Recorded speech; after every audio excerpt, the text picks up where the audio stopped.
My name is Tim Butler. I'm very honored to be your fire chief here in St. Paul. And it's my privilege to welcome all of you to our new fire station number 1 and our new headquarters building here on Randolph and 7th.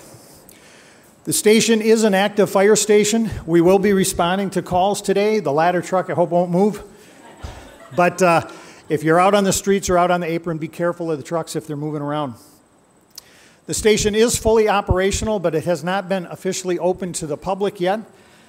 We will be having a grand opening ceremony and celebration on Friday, September 10th at noon with an open house and a party to follow. You're all welcome, of course, to that celebration. We'll send out some formal invitations later. If you'd like to get a sneak preview of some of the private and public areas of the fire station after today's ceremony, just see me and we'll get some tours. Not all parts of the building are open yet, but we'll certainly show you what we can. It is now my distinct pleasure to introduce our Master of Ceremonies for this afternoon's event, St. Paul City Council President Kathy Lantry. Kathy Lantry is a lifelong East Sider. She's a graduate of St. Agnes High School in St. Paul and received her Bachelor of Arts in Liberal Studies from the College of St. Benedict in St. Joseph's, Minnesota. She served the East Side community as a volunteer for the Battle Creek and the Conway Rec Center and a board member and vice president for District 1 Community Council. She was elected to represent Ward 7 in 1998 and was fleeted up to City Council President in 2004. Ladies and gentlemen, your Master of Ceremonies for this afternoon, St. Paul City Council President Kathy Lantry.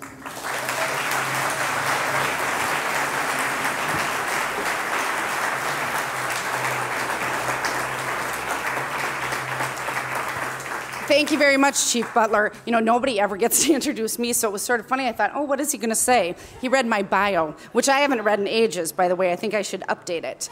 But I think we should all be really pleased. I was telling the mayor's office I was a little bit concerned that, you know, in the hottest stretch of weather in the city of St. Paul's history, we're going to be in an air-conditioned space. But I have to say, it really is quite the facility, and maybe it's cool in very many ways to be here. So we appreciate the hospitality of the chief and look forward to the open house in September. And as president of the St. Paul City Council, on behalf of all of my colleagues and certainly the rest of the city, I would like to welcome you all officially to the 2011 Mayor's Budget Address. As our first order of business always is, I would ask that you please rise for the presentation of the colors by the St. Paul Police and Local 21 Honor Guard.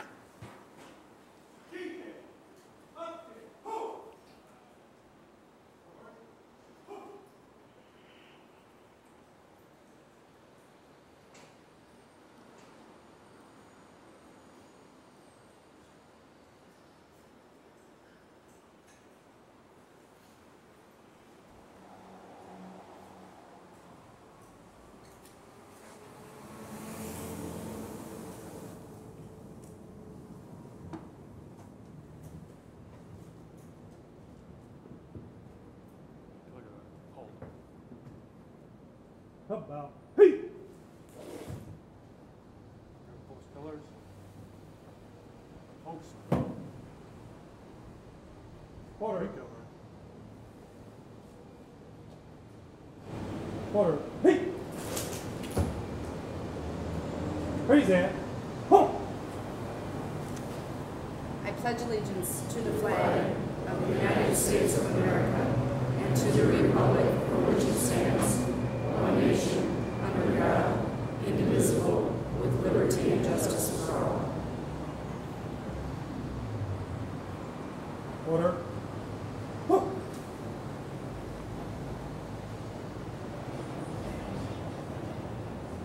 Begin. Hey! Forward. Whoa.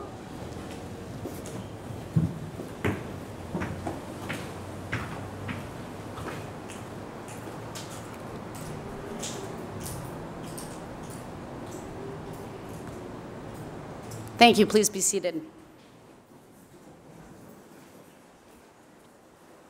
As president of the council, it is my honor to introduce Mayor Chris Coleman. Today, the mayor gives us the highlights of an extremely complicated budget, one which many people have had a hand in developing. The mayor's staff, our Office of Financial Services, and the department and office directors have been working diligently to produce the proposed budget we will hear about today. And I think if you had any idea what this undertaking requires, that they certainly deserve a hand for the work that they've invested to bring us to today.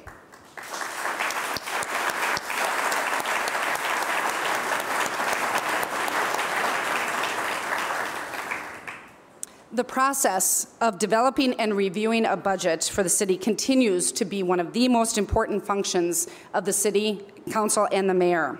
And all of us have learned over the years that the needs of our city always outweigh the limited resources available. The course of action we embark on today is designed to help us prioritize the most pressing needs in the city and thoughtfully direct our assets to address them.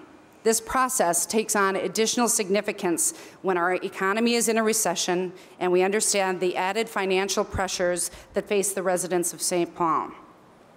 St. Paul taxpayers cannot continue to shoulder the burden that has been placed on them by the persistent cuts to local government aid that have been handed down from the state over the last several years.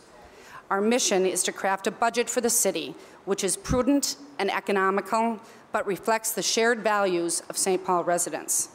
This is no small task, and one I know we will all struggle with as we chart the course for 2011 over the next several months. We start today by hearing the mayor's proposal. So without further delay, it is my honor to introduce Mayor Coleman.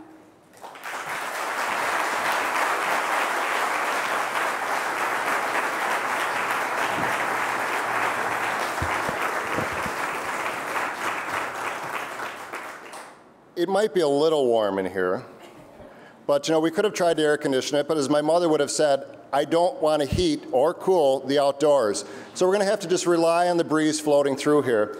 Although if it gets really bad, I do have the Jerry Tarkanian sweat towel that I can use. I'm keenly aware often of Native American symbolism, and I know that it's a great symbol when an eagle soars over an event, and it's a sign of strength. But what I don't know is when you're about to present your budget and there's a buzzard flying, I don't know that that's a good sign, but maybe only time will tell. Kathy, once again, thank you for your leadership, all the members of the City Council joining here today. I appreciate all the hard work that you do. This is a difficult process. This is a difficult time that we live in, but the work that you do here matters deeply. Chief Butler, thank you so much for hosting us here today in this grand facility. It really is wonderful. Every day I'm reminded of the wonderful work that the fire department does, the men and women that throw themselves into harm's way, make sacrifices, fights really difficult situations in heat and all those things. But I have never been prouder of them than the other day when, with tremendous effort, you saved Mama's Pizza. On behalf...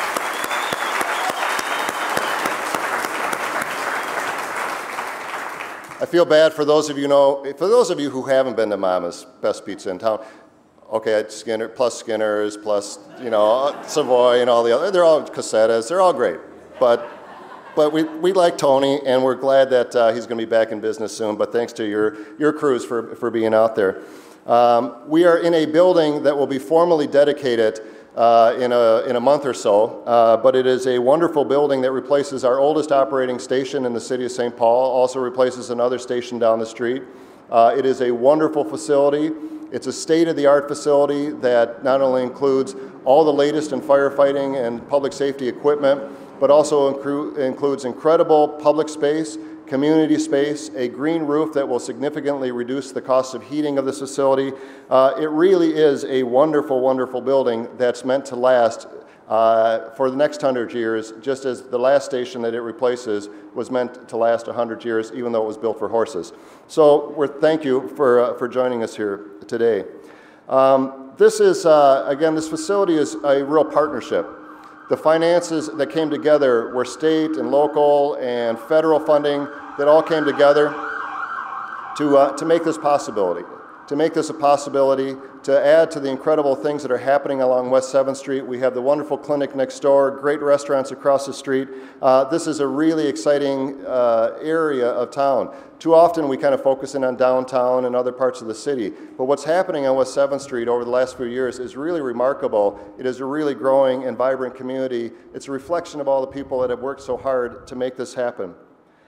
3 weeks ago, 90,000 people gathered on the banks of the Mississippi River. They were there to watch 37 teams hurl themselves from a ramp above the river in an attempt to achieve flight. In crafts made of various materials, held together by duct tape and baling wire, one by one, they crashed into the river. There were giant roller skates, several tributes to Prince. A cutout of the St. Paul skyline actually was put together by the Runyon boys across the street, I think. A replica of the Jetson spacecraft for us old-timers, and just remarkable inventions. A few of them actually hovered above the river for a split second before they went crashing down into the waters below. But each team got up on the runway while they cleared the debris of the previous attempt, and with encouragement and with, despite all evidence to the contrary, they went running down the runway to hurl themselves again into the river to meet with crushing defeat. But cheers of 90,000 people. The worse the crash, the bigger the cheer. We may be sick people. But the important thing is that it was really a remarkable, beautiful afternoon in the city of St. Paul. Finally, after crash after crash after crash, there was one team that created a feat as great as the Wright brothers themselves. It was a craft that initially headed, like the other crafts before it, straight into the river. But just at the last minute, it caught a gust of wind and pulled up. And it, in fact, set a Flutog record, soaring 207 feet to the delight and cheers of the crowd that was gathered on the river. An incredible afternoon, made even more memorable, I suspect, by the tens of thousands of cans of highly caffeinated beverages that we had all been consuming all afternoon. Watching those brave souls throw themselves into the abyss, I was reminded of the budget situation that we faced 5 years ago. After years of our budget being held together by duct tape and baling wire, false hopes and short-term solutions, it was clear that we were in no condition to fly. I came to you then with a promise that we would reconstruct our budget with solid material, realistic assumptions, and long-term projections. We committed to focus on those things that made our city strong: public safety and education, infrastructure and economic development. We jumped into the void with determination, with a deep love for our city and an abiding confidence that we could do better. We've taken flight and we're gaining altitude. We've seen Lower Town flourish with new restaurants, bars, and a thriving music scene. Construction of the Central Corridor has begun, and our efforts to assist businesses along the corridor are being put in place. We've survived the turbulence of an economic crisis. And in the midst of it all, we changed the way our city operates and became a model for fiscal responsibility. As we set our course for the year to come, we're focused on continuing the work to rebuild our city, to take advantage of the crossroads before us, reject false choices of the past, and continue working together to keep St. Paul moving forward. I, too, with Kathy Lantry, want to take a moment to thank our staff in the finance department. They've done an incredible job of putting this together. Margaret and Scott and all of your staff, please stand up, and so we can thank you for your incredible work.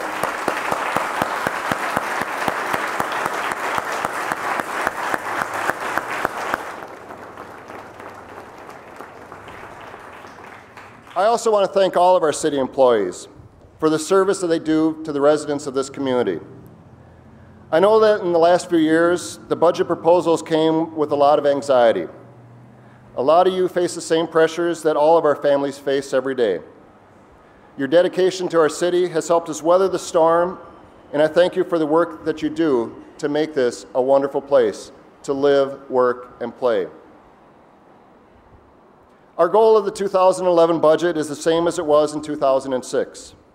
Provide our residents with better service at a better price.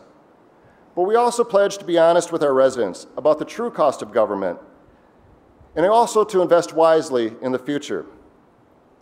Structural balance and fiscal management don't always make for good headlines. There are no ribbons to cut, and there are no photo opportunities. But without the solid foundation of a stable budget, we will falter. And the opportunity to reshape our city will pass because we will be too busy merely trying to stay aloft. The budget I present here today seems to be status quo. The $470 million of spending is nearly identical to the 2010 adopted budget. Library hours will remain unchanged. Recreation centers will be maintained at their current levels. In fact, when adjusted for inflation, the proposed 2011 city budget is actually smaller than last year's budget. While there's approximately 1% growth in general fund spending, 2/3 of this growth is driven by the cost of doing business. Inflation in healthcare costs, workers' compensation insurance, maintaining our technology infrastructure, and declining federal grants.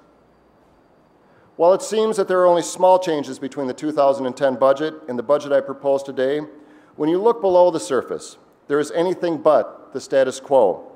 It's the very embodiment of every commitment we've made to our community and to our residents over the last 5 years. We said we'd work smarter, and we are. We said we'd change service delivery, and we have. We've asked each department within the city to re-examine how they do business. In the police and fire departments, we completed thorough studies looking for best practices. All too often, these studies are relegated to bookshelves to gather dust and never acted upon. But we took the recommendations of both of these studies seriously, and we set out to enhance each department. In our police department, we learned that growth over the last several years required a change in how the department is structured. At the request of our new chief, Tom Smith, and pursuant to best practices, in 2011, we're adding 6 sergeants and 1 commander position to the department. This will allow additional patrol and administrative sergeants in each district. As the chief has told me, adequate supervision, coupled with proactive crime-fighting strategies, is the best way to keep our city safe. Additionally, this will allow the department to increase the number of sergeants and investigators assigned to our blueprint for safety. By doing so, we'll keep families safe and ensure that all offenders are held accountable. The additional commander spot will be assigned to a newly formed FBI Safe Streets initiative. Working in partnership with the FBI and the United States Attorney's Office, this commander will oversee St. Paul's officers assigned to a task force focused on disrupting organized crime. We know that people in positions, numbers of officers are important, but training and honing of skills is equally important. Over the years, training opportunities within the department have diminished. Our equipment has continued to age.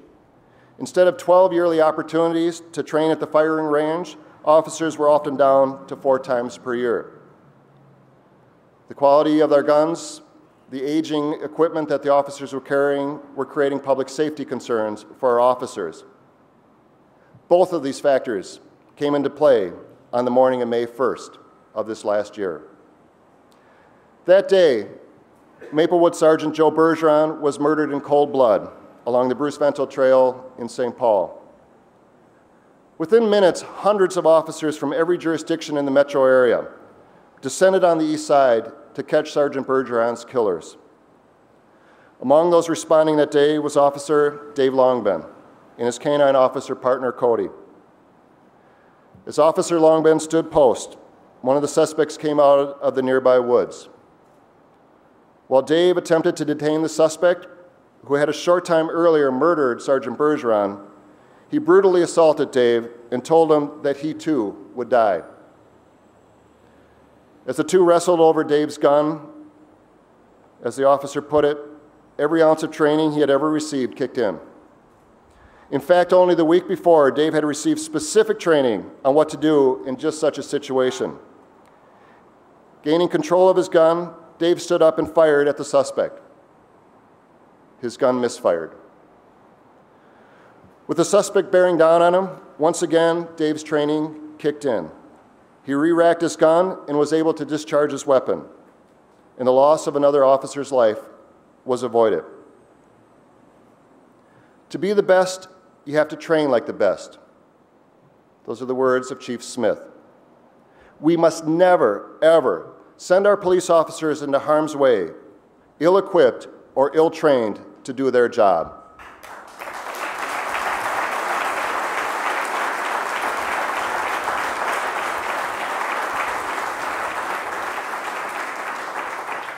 Among the additions in the police department budget, I call for an additional $200,000 for the replacement of 610 handguns and additional training opportunities throughout the year.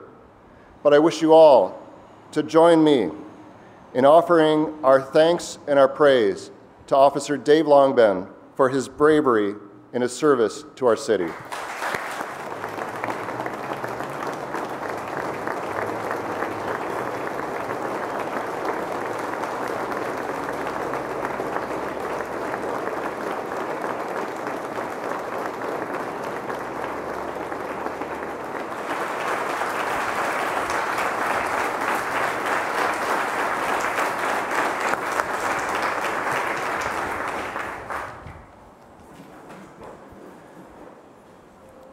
In 2011, we'll continue our commitment to changing the way our community embraces education. We cannot talk about the greatness of our city unless we ensure that all of our children achieve greatness. At the center of our efforts is the Mayor's Education Leadership Team, led by myself and Superintendent Silva. It's a new table and a new approach that brings together all levels of government with community stakeholders to realign services and rethink old missions. The superintendent understands that reform is going to take more than speeches and press conferences. It takes a true commitment to collaboration, and each organization within the city must do its part to reach our youth in new ways. It's difficult to ask others to cooperate with us when we often within the city don't cooperate with each other. Too often, our departments are viewed as silos unto themselves, at times even competing with each other. That has changed. Under Library Director Kit Hadley and Parks and Recreation Director Mike Hom, their respective departments are working together in unprecedented ways. They've taken ownership of our out-of-school time initiative, the second shift, and are working to expand the partnership with the school district and all community partners. These efforts include our Summer Blast initiative, which offers our youth access to library books and family-friendly programming in the libraries and in our rec centers. Our Parks and Rec department is in partnership with the St. Paul Public School System. It provided Rec Check this year at Prosperity Heights Elementary. Rec Check is a free out-of-school time programming that offers homework help, arts and craft activities, and outdoor games for elementary students right in the school. We're also repartnering with community groups to better serve our diverse communities. Through collaboration with the Hmong Youth Education Services, the only Hmong organization in Minnesota that specializes in youth, we moved into the Margaret Rec Center in October of 2009. The partnership provides after-school and summer programs that are focused specifically around academic tutoring and supporting Hmong youth. By combining our efforts and services, we're able to reach more kids, provide better service, and do it all at a lower cost. As we looked at 2011, we continue to develop these collaborations as we build on the successes of the last 5 years. We're investing $140,000 in our Parks and Recreation Department to increase staff, expand hours in community centers, and increase outreach at our North End Teen Center, no school days, and summer blast programs. We'll also invest $160,000 into workforce development for our youth. They'll receive training in computer skills, resume writing, interview preparation, career path development, and college access through the Youth Job Corps initiative. By redirecting existing funds within the library, we'll increase bilingual services through initiatives like the Mobile Workforce Workplace, which offers 10 digital literacy classes a week in languages such as Somali, Spanish, Karen, and English. Most importantly, as the name implies, this initiative goes to where the people are, bringing classes to places such as Sibley Plaza, and providing services for those who are otherwise unable to get to fixed locations. Finally, we can't ignore the fact that our youth are no longer using newspapers and brochures to get their information. So we've launched an initiative to utilize social networking tools such as Twitter and Facebook and texting to inform our children and their families of activities in their neighborhood. This morning, we launched linkupstpaul.org. This website will connect parents and youth with more than 50 community organizations in every neighborhood in the city of St. Paul. We've become a national leader in education, and we've done it by breaking down the obstacles. From department to department, from school district to city, from community group to community group, ensuring that our children are surrounded by learning opportunities regardless of whether they're in school, a rec center, or a community organization. Budgets are a reflection of your values. They're a reflection of your priorities. They're also aspirational. But during difficult times, they have to be particularly practical. But that does not mean that you have to remain stagnant. Like a house, there are times that you have to give up grand additions and focus in on the foundation of the building. Over the next few years, the very foundation of our community, of our home we call St. Paul, will be rebuilt and restored. We know of the work along the Central Corridor. This last year, we've been getting our house in order by relocating utilities in downtown St. Paul, preparing the way for the line to go through our city. We'll begin our work on University Avenue next year. By the end of this year, we'll have our full funding grant agreement, and then we'll kick in to high gear on the construction of the most important public works project in the history of our city. But more than that, there are other projects that will rebuild the infrastructure in our community. At the other end, at the east end of the Central Corridor, is the Lafayette Bridge replacement. It's a $200 million federal and state finance project to replace a fracture-critical bridge. With the memories of 35W still fresh in our minds, the urgency of this project needs not be explained. But it's more than a maintenance project. The Lafayette Bridge will be a complete streets bridge, providing bicycle and pedestrian connections from downtown to the east side, to the west side, to Dakota County and beyond. It will carry thousands of cars every day, but it will be a connective force between neighborhoods where residents can rediscover that they can get to each other by walking or biking. In the next 3 years, we'll see the reconstruction of the Cayuga Bridge, which will create a full-access interchange between Phelan Boulevard and 35E. The new bridge will fulfill the Phelan Boulevard promise of providing new employers with direct connections to 35E and a transportation network throughout the city. I've no doubt that the initiatives that we're working on this year will bring new jobs into our region. But we stand at the ready to do everything that we can to make sure that new jobs come, but that the jobs that exist today stay here. One critical way to help St. Paul grow is to fight to maintain what we have. For every mention of Barrio or Bulldog, we shouldn't forget the Mancinis and the O'Gares and the Nooks. It's also true of companies that bring jobs to our city. We celebrate the arrival of Cray and Microsoft, 3D Marketing, or Genesis 10 in Lowertown. Yet in Highland Park, a company that has been part of a landscape for decades hangs in the face of an uncertain future. We've been proud for the last 80 years to call the Ford's Twin Cities Assembly Plant home. But since the initial assessment that it will close, the initial announcement that it will close, I've said that I will go anywhere, anytime, with anyone, to do whatever it takes to keep that facility open. Earlier this year, Councilmember Harris, Cecile Bedore and her staff, Louis Jamboy and our partners at the Port Authority went to the state legislature and proposed a package and worked with the governor to develop the CAR-Z program, a package of financial incentives to help Ford redesign this facility. Soon, Councilmember Harris, the governor, and I will travel to Detroit to take our case directly to the leadership of Ford Motor Company.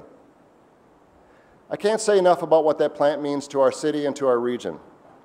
The workers and the businesses there depend on that factory to live the American dream right here in St. Paul. We know that those employees are the best in the business. They worked hard to convince Ford to keep their facility open. We join forces with them. We stand with them to fight for their job, to fight for those employees, and to fight for those families. We will do whatever we can to keep that facility open.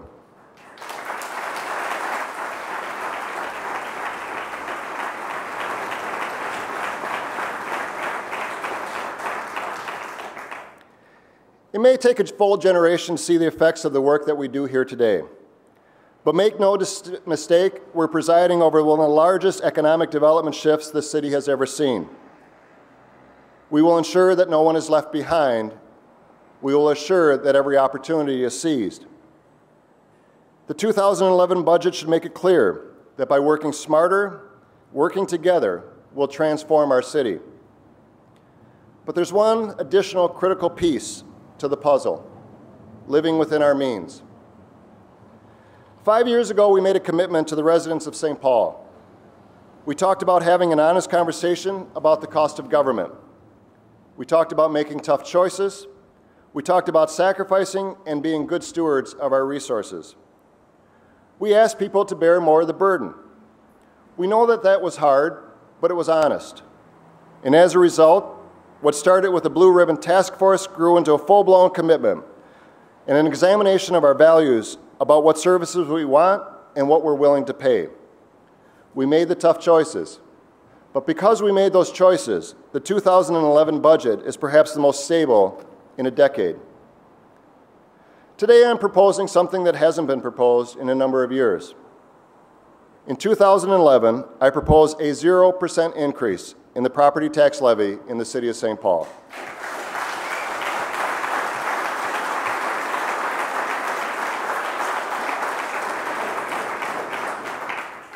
I propose this because the hard work that we've done makes it possible to hold the levy at the 2010 level. I propose this because times are tough and we need to respect the challenges that face working families. I propose this because too much of the cost of state government has been shifted onto the backs of local property taxpayers. Along with this promise, there's a cautionary note. The ability for cities to continue to offer quality services without raising property taxes is dependent upon the state honoring its commitment to cities across Minnesota.